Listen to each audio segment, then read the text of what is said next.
This is fascinating. Somebody on Twitter, let me get over there and attribute it to the right person. Rusty Cannon on Twitter tweeted to me this article from BusinessInsider.com.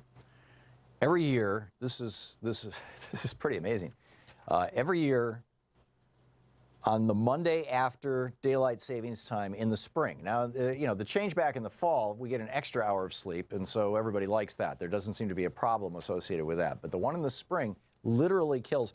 On the Monday of daylight savings time, hospitals nationwide see a 24% increase in heart attacks. By Tuesday, that rate has dropped by 21%. So there's still another 3% increase in heart attacks, but it's like that you know, it's just losing an hour's sleep, basically. In fact, according to the article, the average American loses about 40 minutes of sleep as a consequence of this change. And the author goes on to note that it takes weeks to recover from this. We're prone to make more deadly mistakes on the roads. The researchers estimate that car crashes in the U.S. cost likely 30 extra people their lives over a 9-year period from 2002 to 2011. And also in the week of the springtime week of daylight savings time, we have more injuries at work, more strokes, and even more suicides. So this, you know, thus, and this article says Florida and Massachusetts are starting to lobby to ditch the switch. I think we should just do it nationally. So, and it's not really saving anything as far as we can tell. So, actually, it is daylight savings time. Okay, Howard Foreman says, yeah. And another person says, too bad you don't take questions from your Twitter feed. What can be addressed before November to repair the damage by the GOP and 45 and Trump to our government? We just need to wake up as many people as possible. I mean, every one of us needs to make a, you know, part of our personal mission to turn people on to progressive media, get them reading progressive websites, obviously, you know, radio and television programming, things like that. You know, help wake people up. I mean, it's just pretty straightforward stuff. Stephen in Huntsville, Texas. Hey, Stephen, what's on your mind today? Hey, glad to find you. I have not seen you in decades. You're looking terrific. Well, thank you, Steve. What's up? My background is liberal. My grandmother was a suffragette. She was a member of the American-Soviet Friendship Committee throughout all of World War II. MacArthur and Patton, she just told them, you're wrong, the Russians are our friend. Well, in World War II, they were our friend. They were our allies. They helped us. Yeah, our allies to a certain we couldn't have defeated Germany without the help of Russia. It was just, that just comes right down to that. Yeah, and so she always felt vindicated. I mean, she believed through that forever, women's liberation and such. And I just share that with you because my background is much of what you're talking about, and I'm sort of loyal to some of that. My question for you to answer later in the show, perhaps, is why do you call Reagan a neoliberal? I never heard that before. And talking with people like you, it's dialogue, it's rational, it's argument, it's substantive. Some people, like maybe the guys coming out of Berkeley lately, who want to go to violence, they don't have a substance to talk about. Mm. Okay, I'll watch your show and you get to that. The real thing I want to understand is this deal about tariffs, and I might agree with you. My father was a union organizer for 10 years of public employees, so I'm steeped in the union thought. So your question, post-World War, huh? So your question is? My question is, post-World War II, the message of economic interdependence between America and, like, say, China now or Russia, right, to where it makes no sense to go to war with a company or a country that you have so much money invested in. It was supposed to be a peace plan. Yeah, that was the theory of the European Union. That's why they put the European Union together, because, you know, Europe had just had two insanely bloody wars, World Wars I and II. And they thought, you know, if we have a shared economic future, then, you know, we won't have another war.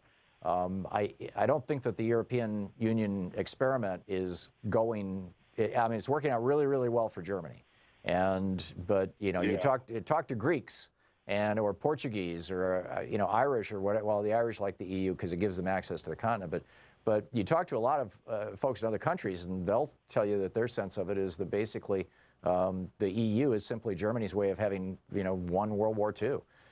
It's right. the euro in particular, you know, going with a single currency. But to your question about Reagan, I define neoliberalism as the belief that markets are better than democracy, essentially, and that marketplaces should be making decisions rather than governments and people, and you know, that the power that we traditionally hold on behalf of the people by government, that power should instead reside, quote, in the marketplace. And by in the marketplace, the way it always ends up being played out is by those who control the marketplace, which is the wealthiest and most powerful, the largest corporations.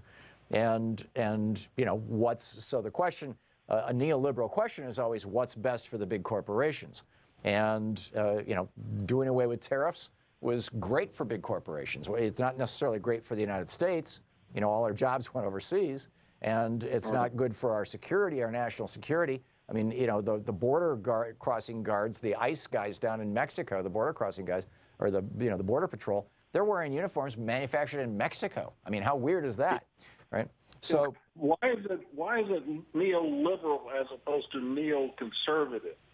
Well, it's using the word liberal in the context of the British use of that word, the European use of that word. In Europe, if you say liberal, what you mean is what we mean as conservative here in the United States, or as corporatist, let's say. You know. Okay.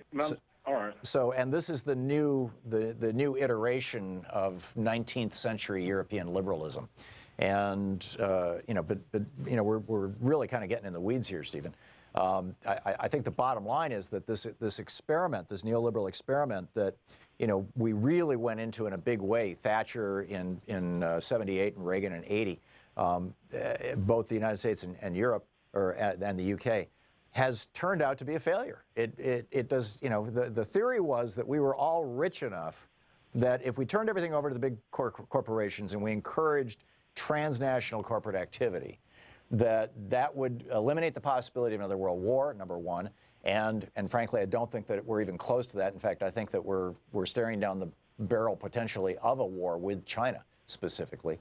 Really? You know, yeah. I mean, they are militarizing at an insanely rapid rate, and they're you know, the whole conflict around the Spratly Islands and the stuff in the South China Sea is amping up the tensions between China and Japan and South Korea, and now you've got Taiwan, you know, involved in the mix, and it's just, you know, it's and there's the Euripides, no, Thucyd. Anyhow, he's a Greek philosopher. The trap that's named after him, which was that when an emerging economy begins to surpass a long dominant economy, that those countries typically end up at war, and that's, you know, that's a very real concern. So those are the things. I see North Korea as a buffer for Japan, for China. Yeah, they do too. Nuclear weapons on their border, but they don't get called on it. So I don't think China's really interested in denuclearizing North Korea. If they were, they would have stopped Kim a long time ago, because without China's support, Kim ceases to exist. North Korea just can't. So North Korea, you know, China is using North Korea as a separator from South Korea. You know, the Korean Peninsula is attached to that part of the continent. And yeah, and they're a pseudo-nuclear threat. Yeah, yeah. And, well, by proxy, you know, from us. But yeah, excellent point. Stephen, I need to move along, but thank you for the call. Good talking with you. Rich in Greenwood, Indiana. Hey, Rich, what's up? Hey, Tom, thanks. When you opened the show, you were talking about trade policy and how tariff represents these benefits. And I was suddenly made to think about modern monetary theory and the value it represents and where it comes from. Both of these things are generated by the structure that creates the market. This is government. This is government direction. So tariffs are created by Washington. The idea of MMT is with the Fed, again, government.